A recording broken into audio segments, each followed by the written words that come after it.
I just saw some riot footage from San Francisco. And, obviously, most of you have seen footage from Los Angeles riots. But in San Francisco, it had a crazy feeling. I mean, the cameraman's moving down a big city street. And you've got all these people kind of moving with the cameraman. But all these people are literally attacking any parked car they come across. They're trying to break every window in the buildings that they're running past. And it was just total chaos and mayhem and, to use a biblical term, lawlessness. And it makes me think back about how much my older brother, that is malignant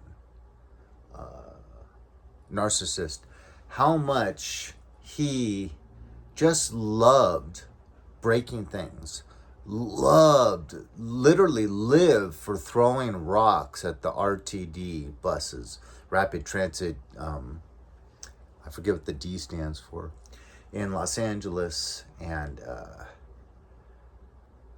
throwing rocks at the big Century City sign right by the railroad tracks. What else? My grandfather had a warehouse in Venice Beach where he made World War II airplane parts and then later Hot Wheel bodies and hubcaps. But my brother was able to live there, and the warehouse was just kind of not being used anymore. So there was like a bunch of these like wood walls and doorways that had a bunch of glass in them. And it was unused, but he used to love to just take a stick out there and just break the glass or rip a door off. He just lived for this stuff, because it's like there's really, at least on this topic, there's kind of really two types of people. There's the type of people that just live to destroy things. I mean, my brother would cry. Just breaking windows would cause him to laugh so hard that he would cry tears and have a stomach ache the next day from laughing so hard. And I never kind of really understood it. It's like, and even me, every now and then, like downtown, drinking beers by a car before we go into a nightclub or something, him or maybe one of his friends would throw a beer bottle down on the sidewalk when they were done to have it shatter. And I, even as a 19-year-old with his like 24-year-old friend, I think that's pretty immature, and can just, lead to problems. A neighbor calling in the police, I don't know, a neighbor coming out wanting to start a fight because you just made glass shards all over his sidewalk right in front of his house. It just seemed like kind of asinine. But once again, my brother has been a malignant narcissist forever. And even when I was just a little, like, 4-year-old, 5-year-old, I couldn't say anything in his presence if we had friends or cousins over with us, playing with us. He would cut me off every time as soon as I'd start to speak. Major, major tactic of narcissists, because it's not supposed to be about you. It's supposed to be about them, all attention on them. It was funny, today I had a narcissist on my right and a narcissist on my left, and we're trying to have a discussion. But when one would talk to me, the other one would start talking to me. So constantly I was like in the middle of two guys talking at me at the same time. And then if I would try to talk, one of them would totally just turn his back on me. And the other one would start talking over me immediately. So the one that would talk over me immediately, he looked at me strange when I just started laughing. Because I just kind of put my head down like the third time he had interrupted me when I tried to speak. And I just smiled and just started laughing to myself. And he didn't ask me what's so funny. He just looked at me and was like, Because narcissists, they wait for that angry look, or even better yet, have you say, that's the third time in 1 minute that I've tried to speak that you speak over me. He would have loved that. He would have got a boner. But, instead, he's looking at me waiting for that reaction, and I just smile and then start laughing because it was so funny how dysfunctional it was. Anytime one of them would start to speak with me, the other one would start to speak. So I have two people speaking at me and I can't hear either one of them. Anytime I try to speak, one would just turn his back on me and the other one would talk over me. It was totally bizarre. But that's kind of off. I got a little bit off topic. Yeah, but to destroy, kill, steal, and destroy. So I think this is kind of proof, with how much these people love rioting. Even when they're not looting, which is total lawlessness as well. I'm not downplaying looting by any means.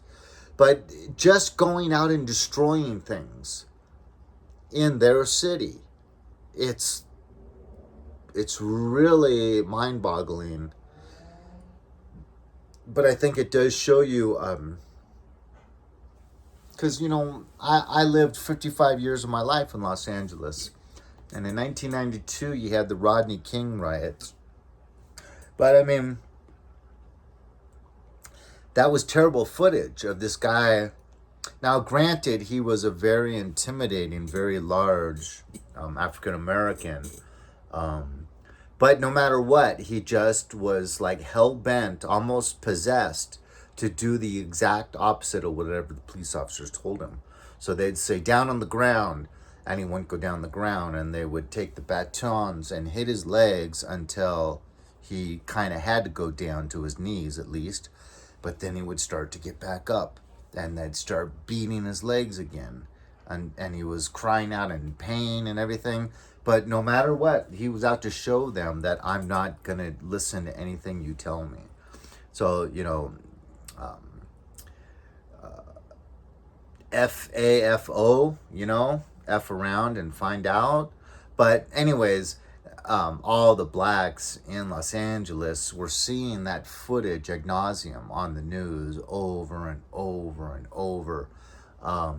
So it's kind of a little bit more understandable. It's not like people just want an excuse, or, the political leaders of our nation are backing this.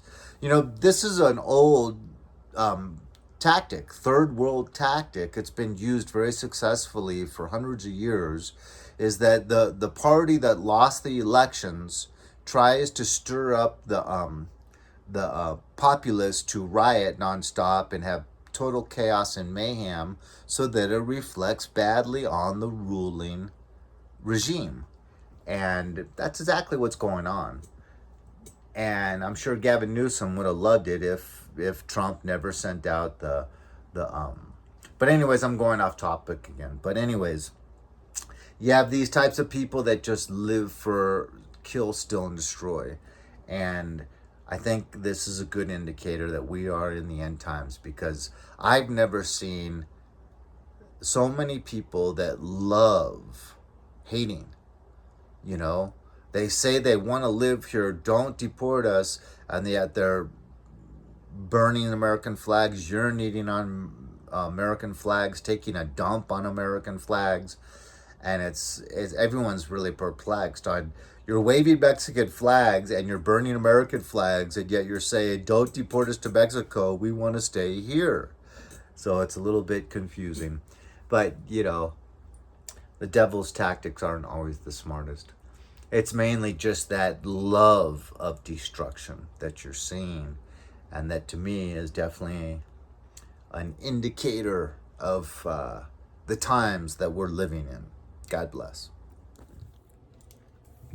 The Bible talks about in the end times, Israel's going to have enemies on all sides. And something else that kind of speaks to the end times is something, I'm 58, and it's pretty much my whole life I've been hearing about Iran is about to develop a nuclear weapon. We can't let this happen. Well, it looks like it's happened, but all the other times everything kind of calmed down and deals were worked out and we avoided them having a nuclear weapon. But now they're being striked upon by Israel, and Iran has a nuclear weapon. So, my little skateboard group, going back to destroying things though, my little skateboard group that I kind of grew up with during the 92 Los Angeles Rodney King riots, they got in George Smith's Nissan truck and drove down to the riots. They got baseball bats, and these were two full-on white guys and two Hispanic guys. And they drove down into South Central, into the riots to have fun. And they stopped by my place on the way, and they were like, come on, you've got a baseball bat? We know you got one. I was like, you guys are serious? Man, I value my life too much. I don't think you should go either. They're like, oh man, it's going to be fun. It's like Halloween on steroids. Halloween for adults. I was like, okay, well, have fun. Be safe, Try to come home alive.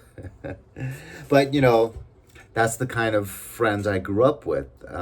We were into punk rock, and that's the kind of people in punk rock.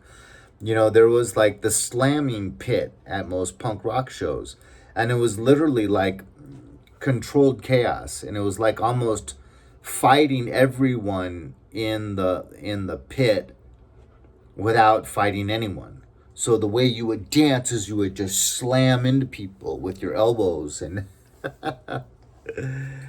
so once again, those that love peace and are peacemakers, and those that love to kill, steal, and destroy, we're seeing the explosion of these types of people. God bless.